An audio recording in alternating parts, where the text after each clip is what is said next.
Hello, my friends. This is episode 333 of the Keto Diet Podcast. My name is Leanne Vogel. I'm your host. I'm also the best-selling author of The Keto Diet, The Keto Diet Cookbook, and Keto for Women.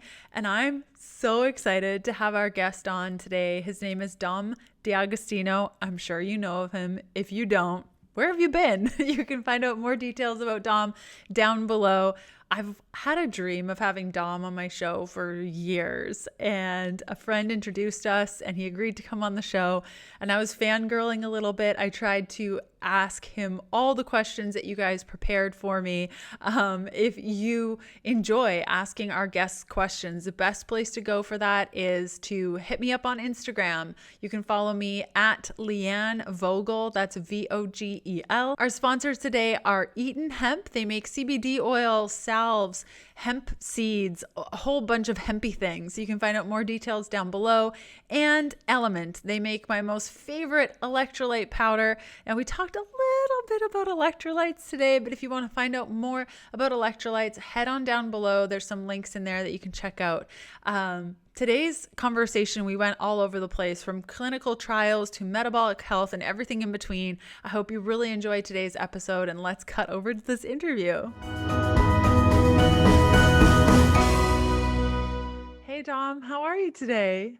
I'm doing really well. How are you? I'm so good. I'm so glad to have you on the show. It's been years in the making. I'm so thrilled that you get to be here today.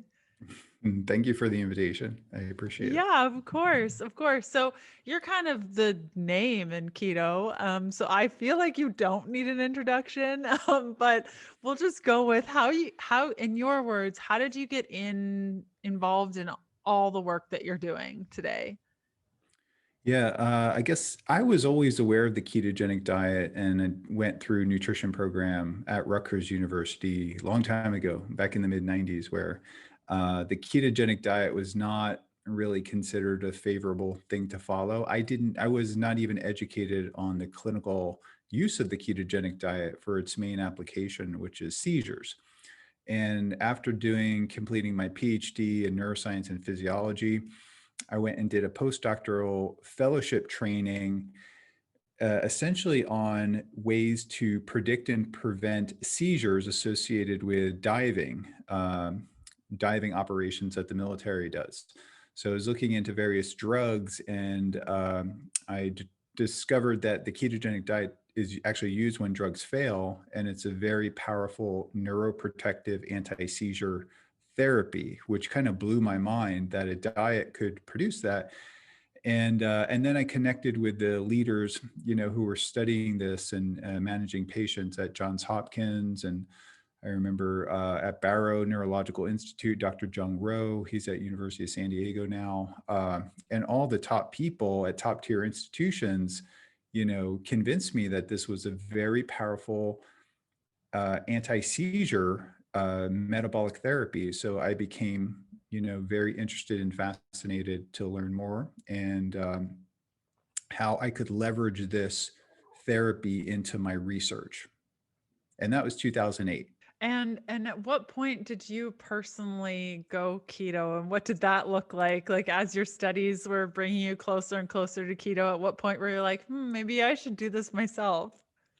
Yeah, well, I wanted to really personally experience what it was like to be in ketosis, because when you read about it and you learn about all the benefits, you want to experience it. It's not, we study a variety of different pathologies, and I would not want to take many of the drugs that are used to manage those pathologies, but a diet was kind of up my alley.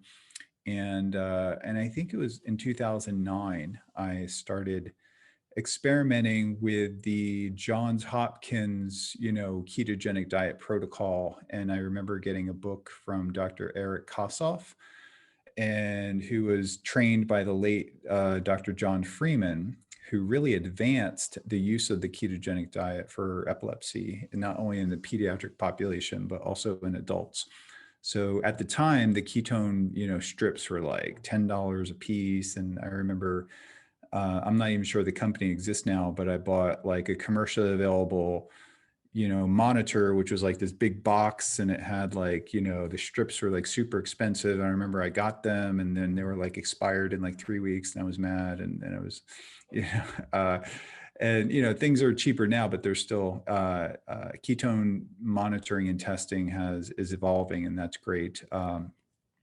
But when I did the ketogenic diet, it was like the medical form of the ketogenic diet. And then a year after that, the modified ketogenic diet came out for epilepsy in adults. And that was much liberal with protein. And it was actually a diet that I could kind of follow, and it gave a lot more flexibility with a higher protein.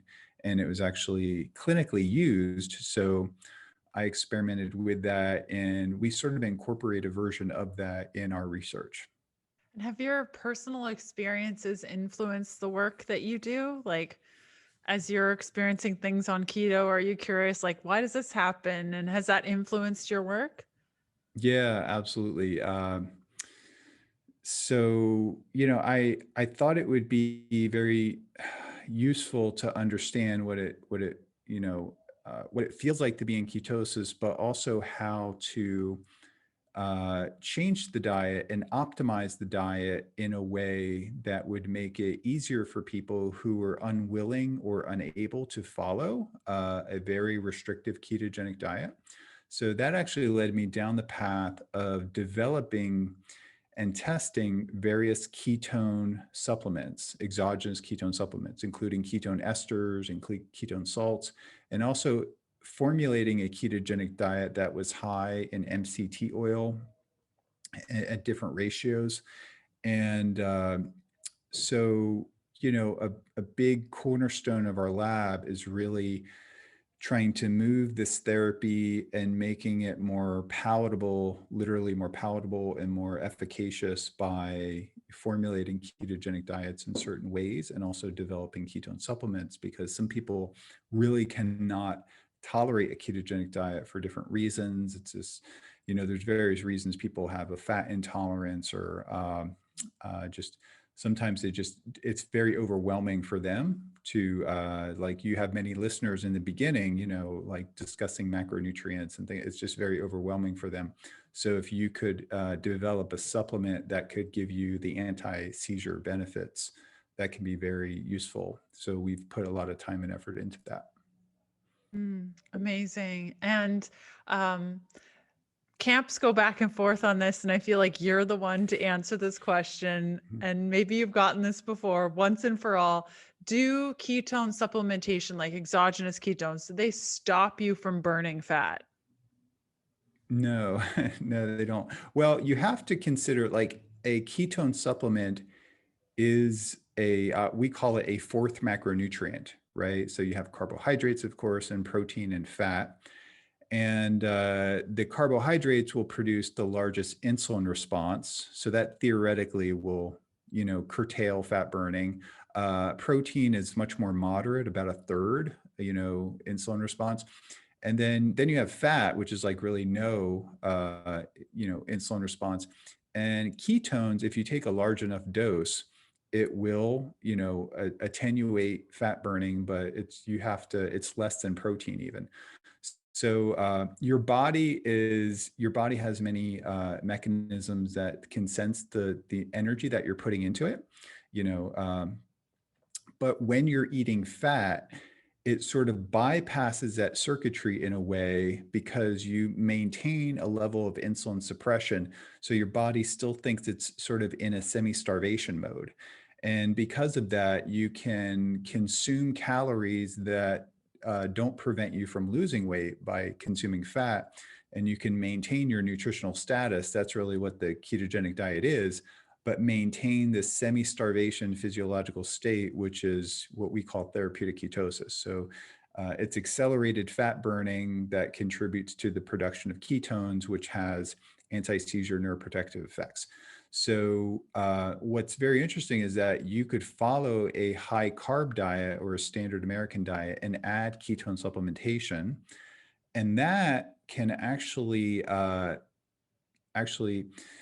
give the benefits of being in therapeutic ketosis, not all the benefits, but some of the neuroprotective benefits, and even with a high carb diet, actually reduce your glucose and even reduce your insulin over time, because ketones can help improve insulin sensitivity over time. A large dose of ketones could potentially spike your insulin a little bit, but the overall effect of consuming ketone supplements would be an increase in insulin sensitivity.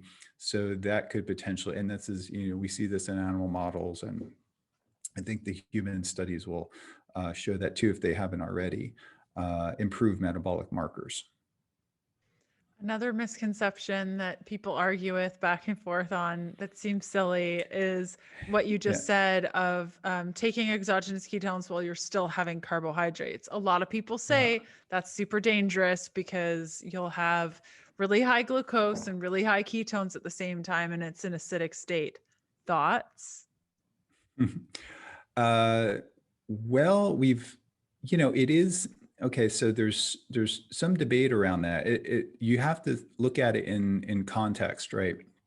If you were to consume a very large dose of a ketone ester, and there are various esters on the market, and boost your ketones up to 5 millimolar, it is true that you are producing a state of metabolic acidosis, but not any more than if you were to get up and I was to sprint, do a couple wind sprints back and forth and sit down, my lactate levels would be elevated and I would produce a metabolic acidosis that's above and beyond consuming an exogenous ketone supplement. So I think you have to, I view it from the perspective of a systems physiologist, where we measure all these markers. And so it's a mild metabolic acidosis that we compensate through respiration, and our kidneys can manage that pretty easily. Although if you could give high enough dose, and we've done this in animal models, where it could produce the pathological ketoacidosis. But I'm not even sure that's possible with the ketone supplements on the market. It's self-limiting. You're just going to have GI distress way before you actually ever reach that. So, and it's important to understand from our perspective is that when your ketone levels get really high, it actually has a negative effect. There's a sweet spot that's probably somewhere for an average healthy person, like around 1 to 2 millimolar. If you have a disease like glucose transporter deficiency or, epilepsy, then your level might, you might want to be about 3 to 4 millimolar to manage that, severe disease. But for the average person looking to get benefits, about 1 to 1.5 is actually what I find personally. And I think when it gets higher, then your body does have to deal with that acidic load. And so I don't think spending lots of money on a ketone ester to get really high levels, unless you're going to be a Navy diver or you're doing some kind of special operations activity, then of course that's what we study. Then we see, the advantages of higher ketone levels, but not for the everyday person. Wonderful. Thanks for that. Those are two Sure. things. They're questions I get constantly, and it's good to Yeah. kind of get that out of the way. Yep. And so what projects are you working on now in your work? I'm sure you have a lot of different things on the go. What are some of your favorites? Yeah, earlier today, or this afternoon, we had a lab meeting, and one of my PhD student is actually doing a project where she's looking at the epigenetic effects of ketones, and we are looking at different markers. We're studying it in a genetic disease that's called Kabuki syndrome, and it's a rare genetic disease where we believe extending the work of Johns Hopkins, where they looked at the ketogenic diet as an epigenetic therapy for this disorder. We are kind of coming in and using a standard diet and adding ketone supplements to see if we can move some of the epigenetic markers in a favorable way that would enhance the neurological function. And we have Kabuki syndrome mice, and the implications of a preclinical study would be if it's efficacious, then we can develop a clinical trial to move it. So that's at the very basic science level. And then at the human, more tangible level is the work with Florida Medical Clinic, Dr. Allison Hull, She has a fantastic wellness clinic where we just got IRB approval for a 12-week study where we're not looking at people, we're using continuous glucose monitor technology, a CGM with the Levels Health app. And I think you've had Josh Clemente on talking about Levels at one point. Josh and a Yeah. whole bunch of people from the team because I'm obsessed with Oh, okay. levels. Yeah. So I use, I use that CGM system with the software. So this study is not looking at diabetes. It's not looking at people that are, overweight. They're just kind of everyday people, maybe inclined to lose, a little bit of weight. But it's the title of it is improving cognitive behavior and cardiometabolic health with continuous glucose monitoring in normal healthy subjects. So we're looking at markers of behavior, and we're looking at using CGM and using the Levels Health software as a behavioral tool to improve food choices and adherence to a diet. And we're also doing a whole suite and battery of biomarkers, including, ketone levels, and we're looking at insulin and high sensitive C-reactive protein, and we're doing a very comprehensive cytokine analysis on the people, so we can correlate that CGM data and see how it correlates with insulin, and how it correlates with our inflammatory markers and specific cytokines and things like that. When you go into projects like this, do you have an idea of how they're going to end up? Have you been totally blown away with results and been like, wait a minute, I did not expect that? Or do you kind of have a feeling of how things are going to go and you're just going through the motions? I've always wanted to ask you that question. It's a good question.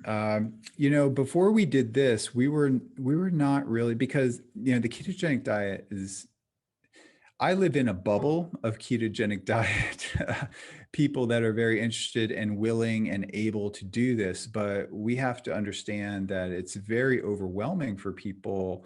It's like drinking from a fire hose when it's like, okay, I want to be involved in the study, and you give them books to read and literature and send them some videos, or even like, measuring, the ketone, using a blood ketone meter. And I remember, the person went through like 10 strips. They would prick their finger and put it on the strip and then stick the strip into the meter, and like went through a whole like 20 or 30. It's like, this thing doesn't work. I was, no, you have to stick it into the device. You can follow, there's like things like this, and it can be kind of overwhelming for people, just macronutrients. So we did a pilot study where we had like a dozen people. Basically, we put CGMs on them, and we just basically trying to understand if they would scan it, if we would be able to get usable data from them. And we collected some blood data, and I just sent that off to the lab actually, and waiting to get that back. And this was the pre-pilot. So we do as we do with our animal work, we take a small cohort, and run some studies to look at the feasibility of doing all this. And so we'll have some idea of what the study, and what kind of, mostly how to troubleshoot the study when things come up. So we have a general idea. I mean, we have a hypothesis going into it that CGM coupled with the Levels Health software, we think will improve adherence and outcomes above and beyond, but we just don't know the magnitude. And if it's, in normal healthy people, is this like going to move the needle? Or, we have an indication that for people with diabetes and people that are obese and overweight, that it can make a difference. But the real question is this technology going to be helpful for people who just want to optimize their metabolic health and think about longevity and even performance? Mm.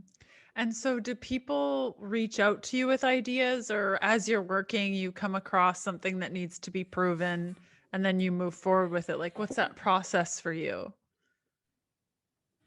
Yeah, well, I think it's we try to answer questions that are relevant to, the general public. They want to, I work with a lot of foundations, and in many cases, like the people behind the foundations have kids that have, a terminal disorder or some kind of genetic. So we was like, well, how can we best use our resources to answer a question, to develop, to get the data that can help you. And it's like, we try to get, I feel like I kind of have a pulse on the community, and I kind of, because I get so many emails, and through the website and through my, through multiple email accounts, and I'm able to kind of vet out what the most important questions are. And then we try to direct the research to really contribute not only to the scientific community, which is important. Being in academia, you have to get, high impact peer reviewed publications to keep my job. Like, there's certain metrics that you have to, so I have to do that. But at the same time, we try to do not science for science sake, but try to do science to really have immediate and actionable translatability to the general public. So when we do a study, I can actually like do what we did in that study, but the research that we're doing is translatable. So that's the main gist of our theme for our lab. Amazing. Yep. And so once you have all these results, how do you get it out into the public? Like, are the foundations moving the information forward, or how do you, that might be kind of discouraging if you work so hard on something, you got to be able to get that information out so things change. What's that process like? Yeah, I'm glad you asked. So the cornerstone really is to do good science that is published in like peer-reviewed journals, ideally with like a high impact factor, and then it's accepted by the scientific community. But the one thing that I kind of do, maybe more than other like basic science researchers, is that I believe in outreach is very, very important. So your podcast provides an incredible uh, database to people who are not going to go on PubMed and actually read the studies, but you break down by having guests on, you can break down the science and have it translatable to them, actionable to them. And I find that's like more important than the science really, because you're really impacting people in a great way by creating this platform and putting that information out there. And it goes outside the walls of academia, where we just kind of live in a little bubble. So I try to do a variety of different things by going to scientific conferences, mainstream, and then we host the Metabolic Health Summit with my colleagues, and that's a big event where we have clinicians and scientists and also influencers and companies that are scrambling to get to this space because it's such a rapidly developing area of commercial interest too. And we give them a platform to talk about their technologies, to talk about their clinical research, basic science. So that's an important, aspect of what I do. But we also have ketonutrition.org website where, we put out a blog article every 2 weeks and we break down the science. So if an important article comes out or we have an important article, we break down the science and translate it to, the public in a way that it can help them. And there are many people who are very confused of, when they want to follow a keto diet or a low carb diet, and they think it could be potentially dangerous, or someone tells them it's the wrong thing to do. So we try to break it down, and I try to be honest about the potential side effects, myths about, there are, dozens of myths about the ketogenic, and we can talk about that. And, the side effects, there are real side effects. And, a lot of my presentations half of it is talking about the side effects of the ketogenic diet and how to mitigate it and control it, mostly from the context of like the clinical super high fat ketogenic diet used for pediatric epilepsy. But a lot of my sort of clinical based, like speaking at American Epilepsy Society or other, society conferences, we need to address those issues. I find the last 2 or 3 years, there have been a lot of people online, specifically on YouTube, making these really, really long videos about how dangerous the ketogenic diet is. I don't know if you've seen that, like nutritionists, dietitians, doctors. Have you seen those? And what are your thoughts when you see stuff like that? Well, I'm very deep into that because, being in the world of,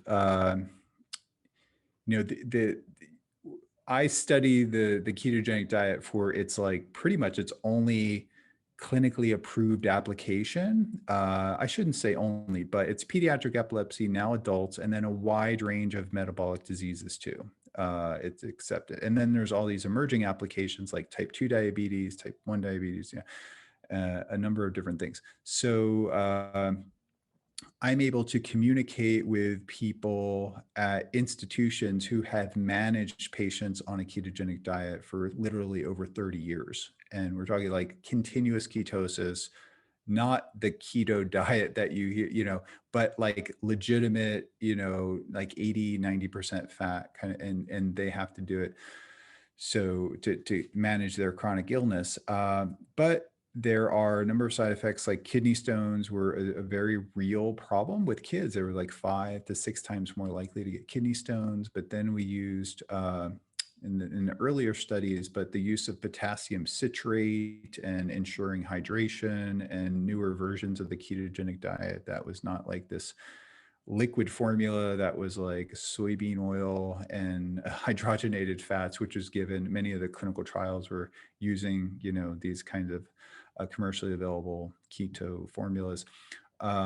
So our knowledge of the ketogenic diets and different fats that are healthy fats versus unhealthy fats, but pancreatitis, fat intolerance, a lot of these things, nausea, constipation in some cases, ketogenic diets that were like pretty much based on dairy fat can create some issues in the blood work as far as lipids and things like that. So now we have an understanding of, reducing saturated fat, maybe from dairy and adding more monounsaturated fats to improve lipid profile and things like that. So our knowledge has been evolving over the years. And also nutrient deficiencies, selenium, kids were coming, showing selenium deficiencies. Carnitine deficiency was kind of ubiquitous in the beginning. And it makes sense, right? Because carnitine is basically moving fat into the mitochondria, and it's like your fat burning molecule. You're burning so much fat, your body's like oxidizing huge amounts of fat and it's using up all the carnitine. So we want to make sure that carnitine supplements are important, especially for kids, or if you're not getting a dietary source of carnitine. So, so a lot of my early talks were really addressing the side effects of the ketogenic diet and how to formulate ketogenic diets that could be optimal, mostly for a therapeutic perspective, but now more for like everyday health perspective too. Wonderful. And so you mentioned levels as a CGM, as a tool. Are there other tools that you've used in your practice or your research rather, and tools you see up and coming that you're pretty excited about?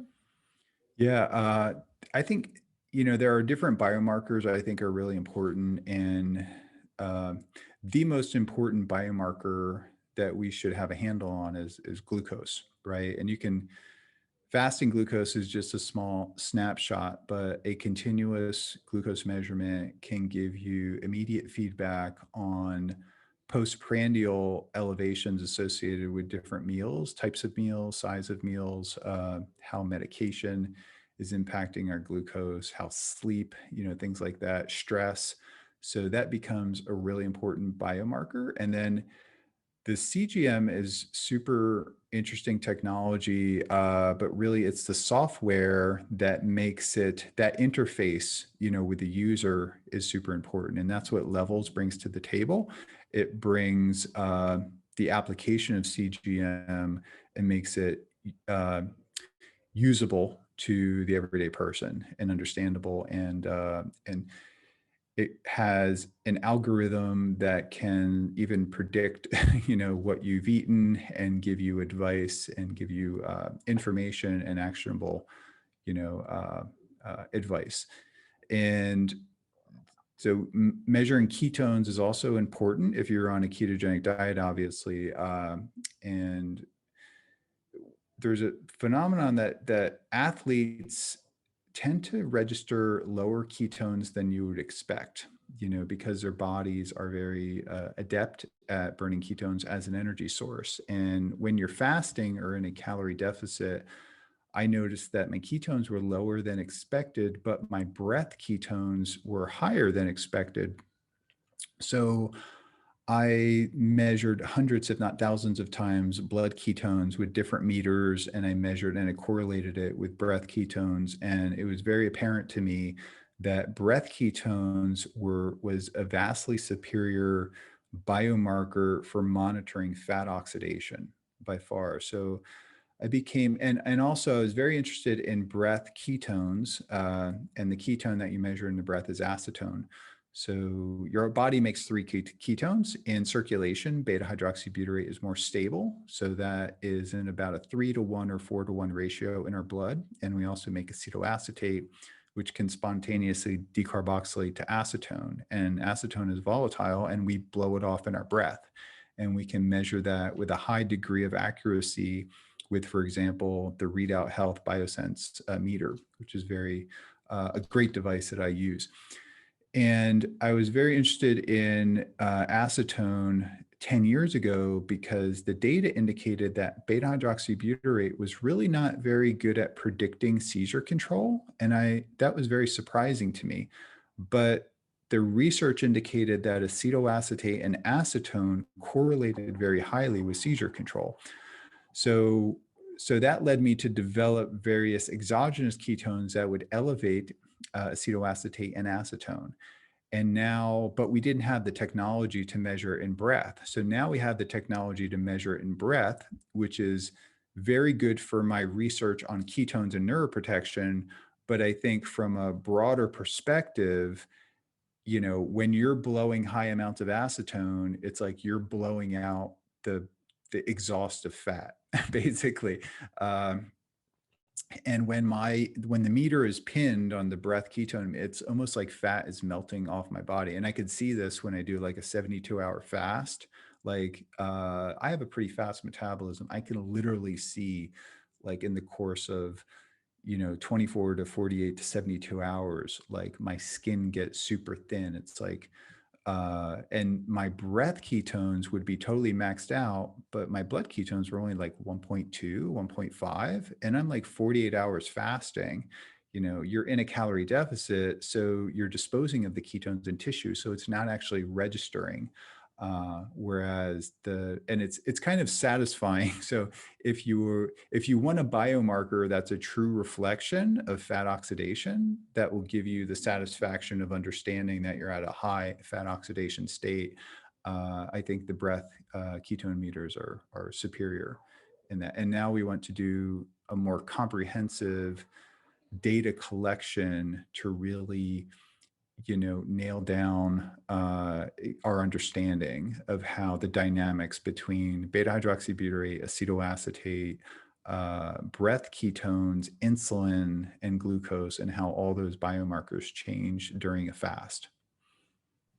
That's amazing. And I guess with the beta hydroxybutyrate, something that I noticed, being keto for 8 years, testing my blood would be pretty high. But since, I don't know, 6 years in, 7 years in, 8 years in, it gets lower and lower, but I really haven't changed much. You were mentioning athletes because they're so good at burning that their ketone levels are going to be lower. Is that, we kind of look at urine testing as kind of being the first little thing. If you just want to see where you're at when you first get started, it's okay. Mm-hmm. But beyond that, it doesn't really work. Then there's blood. Does that only work for a certain period of time? Do we know whether or not over time it gets lower and lower as our body becomes more efficient at using it up? Yeah. So I'm going to throw out some terms that are kind of nebulous, but we talk about metabolic health is kind of and metabolic flexibility. And then people use the term keto adaptation.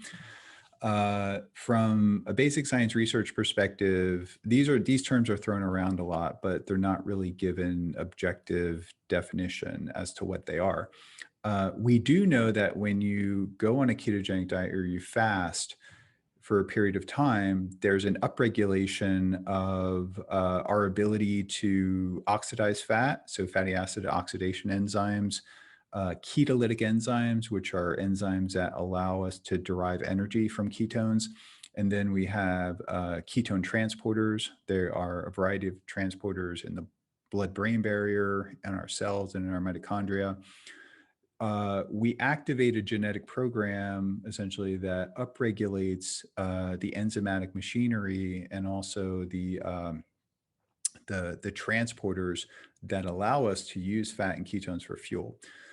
So our ketones in our blood are a balance between production and use. And then when we follow a ketogenic diet for a protracted period of time, we upregulate the mechanisms that allow the ketones to go past into the cell, into the blood-brain barrier, into cells, and into mitochondria. So we're pulling it out of our blood faster, similar to a type 2 diabetic that goes on a drug like metformin, or actually, goes out, for exercise. They're clearing the glucose from the blood faster. With time, we're doing the same thing with ketones. So we can see, like in our animal models, an upregulation of the transporters. So we are better adept at using ketones. And that's a function of reducing glucose availability too, and also reducing insulin. So if we're on high carb diets, the insulin is higher and that stimulates glycolysis. So the cells are hungrier for glucose, but a ketogenic diet or fasting will suppress insulin signaling. So the glucose tends to, like, baseline doesn't change that much and insulin's low. So the cells are less hungry, but the ketone uptake is sort of meeting that there's a transition to using ketones for fuel and fat relative to glucose. So we're clearing it from our blood faster. So that's an important concept to understand when you're measuring ketones, especially in the beginning. I guess a good example to sort of demonstrate this idea is that when you're in a state of ketosis and actually you consume carbohydrates and you're really quick to measure ketones, you'll see your ketone levels spike up if you consume sugar and carbohydrates.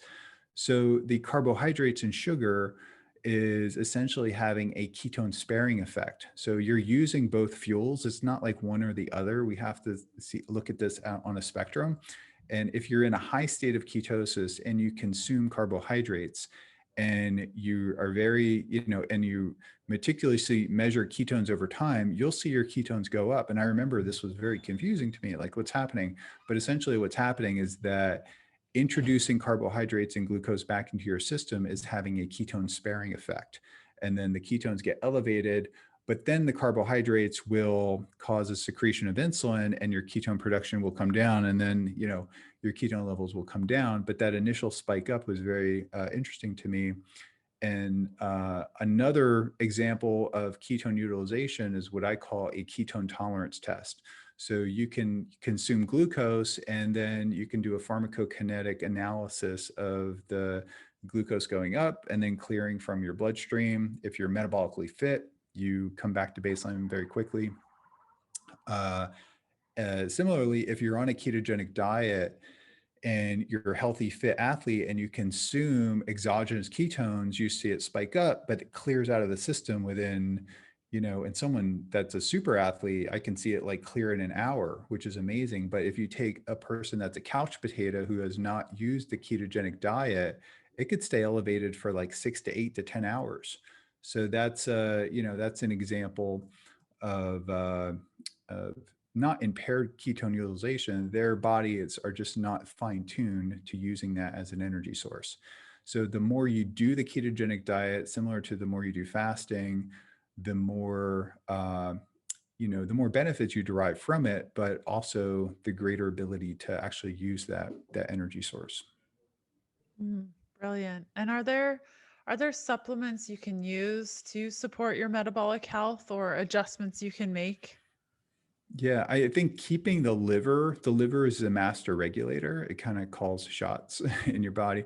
So keeping your liver healthy by doing periodic fasting, right? But there are a variety of different supplements out there, like alpha lipoic acid and magnesium. I think is important with the ketogenic diet. Magnesium, it helps make you calm. It helps take the edge off. It helps us sleep, but it also contributes to, at least 300 or 400 enzymatic reactions. So magnesium can be beneficial. And for me, on a nutritional status test, it was the one thing that was low. I remember like 2011 or 12, I went and my magnesium was below normal. And I was like, wow, I had quite a bit of it in my diet. But I supplemented magnesium, and now that's one thing that I do supplement. Carnitine, I think, is important too, to help transport and utilize like long chain fatty acids. Selenium and some other things are probably important, especially if you're not eating like I'm a big advocate of eating things like organ meats and liver and sardines and egg yolks. And, they're, in my eyes, the optimal ketogenic diet's more like a keto carnivore kind of diet where your nutritional needs will be met. Even on a small amount of calories, you can meet your ketogenic nutritional needs and prevent deficiency. So what I have seen is that the traditional clinical ketogenic diet that's dairy based leads to nutrient deficiencies, whereas a diet that's more carnivore-ish, although I'm an advocate, I'm an omnivore, so I'm an advocate of eating plants and like I'm a carnivore vegan, I guess, but with ketogenic macros. But eating those foods instead of having a dairy-based ketogenic diet can actually, if you look at blood work, it makes a huge difference in the nutritional status of the person. And I think that's really important for your listeners out there, because you can become nutrient deficient following like the old classical ketogenic diets. Yeah, I really love how you said, I'm a carnivore vegan with ketogenic macros. That is my Yeah. MO 100%. Oh, okay. I eat much more, a higher intake of vegetables now than I did growing up on a high carb diet. So, which maybe I would have a little bit of iceberg lettuce with dinner growing up, and but that was about it. But now I have at least one salad and probably some stir fry vegetables, and then we have stuff on the farm too. So, and I incorporate fruit too occasionally. We have some citrus fruit and berries, and but my carbs are between like 50 to 100 on days that I'm really active, but generally around 50 to 75 ish. Yeah, that's the same for me. Sometimes I go Hmm. upwards of 150 depending on where I'm at in my cycle, Hmm. and cycle timing it. And I find that's really beneficial depending on where I'm at. But I agree with you. I think Yeah. keto's really come a long way in the last 8 years of understanding if you just want it for because you're a healthy human and you're just trying to help your metabolism, that it's a different thing Yeah. than a therapeutic use of it. Yeah, there's low carb, which I basically put under the umbrella of like 100 grams of carbs or less, non-starch, non-sugar, maybe a little bit of fruit. But then there's very low carb, which is under 25 or maybe under 50 or 25, depending on how you define it. And then ketogenic, which is the only diet that's really defined objectively by the elevation of the ketone biomarker, which can be measured in urine, breath, or blood, right?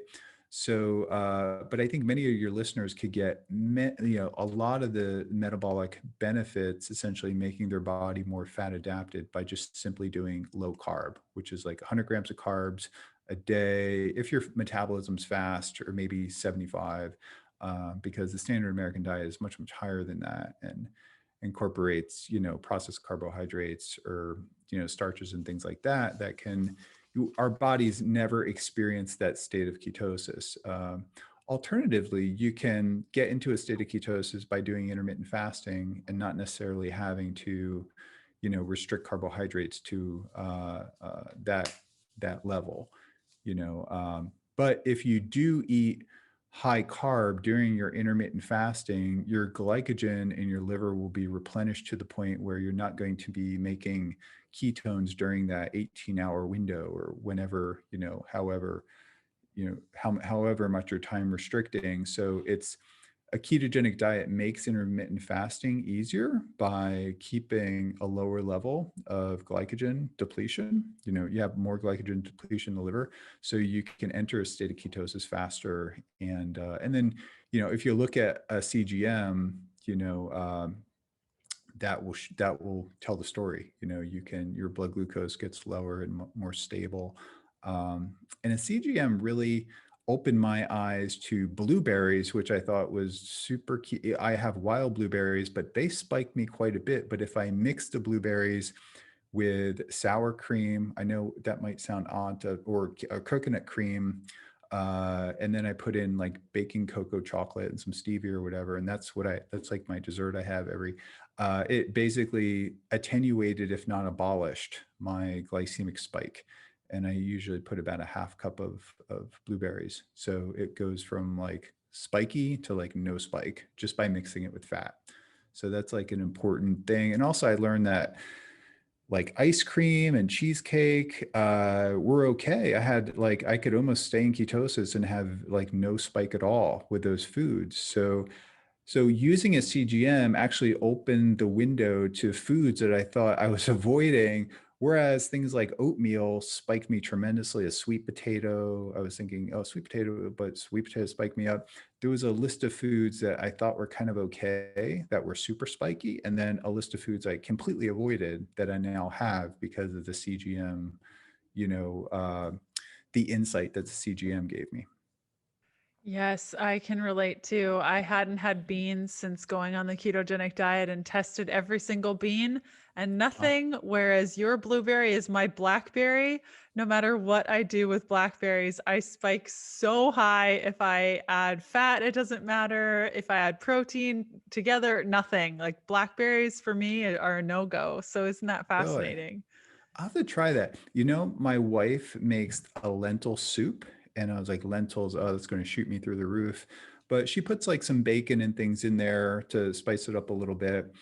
And I was just, okay, I'm going to eat a huge bowl of lentil soup. And it like barely moved my CGM. And I was like, wow, I can have lentils. And it was like, well, let me check my ketones the next morning. I was like, boom, it was like higher than it was if I was completely keto. So like lentils it's like super cheap, it's pretty high in protein, and it's like extremely, at least for me. So I had to, I did it the next day. I was like, this is some kind of fluke. So I tried it over and over. So lentils would be like super friendly. I would have totally not known that if I didn't wear a CGM. So Yeah, never. It yeah. opens up so Mhm. many doors Yep. and it's totally worth it, I think, for all people to wear it at least for a month. Yeah, yeah. I don't think, you don't, I've had it on for about a year or more now, and I enjoy it. I like having that.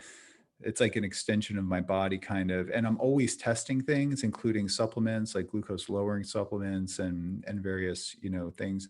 But just simply wearing it for 28 days, you could pretty much test whatever you're going to test within 28 days, right? Of different foods and meals and things like that. It's also very interesting to wear when you're fasting. If you're like, I try to do like a quarterly 72-hour fast, and it becomes really interesting to watch how CGM reacts to fasting in those like Mhm. longer fasts. Completely, Mhm. completely. Dom, thank you so much for coming on the show today. It was so great to chat with you. And I'm going to include the link to ketonutrition.org in Thank there you. and a couple of your other links in the show notes so people can access. Where can people find more from you? Is that the best place to go? Yeah, I think so. Or follow me on, social Instagram. I try to post about the things we're talking about. Maybe I'll post some cow videos and pictures too, from our farm, or training here and there. But yeah, keto nutrition is kind of like the one-stop shop, and we have a blog that we contribute to. We post about once every week or two on that, and sign up for our newsletter too. So any products that I'm testing, experiments that I'm doing, we send out that newsletter with different, discount codes and things like that. So thank you. Brilliant. I appreciate, being on your platform. I know you've gotten hugely popular over the years, and you're a dominating force, especially in the female ketogenic diet realm. So I appreciate, you having me on and giving the opportunity to talk about what I do. Yeah, yeah, you're welcome back anytime. Thank you. Appreciate it. Wow, I hope you had a blast hanging out with Dom and I, that you really enjoyed today's video. Thanks so much for hanging out with me. You can check out Dom's links down below. Our sponsors for today's show, any resources or anything, you're going to find them down below there. And if you haven't already, you can follow me on Instagram at Leanne Vogel. Thanks again. I will see you next Sunday for another episode of the Keto Diet Podcast. Bye.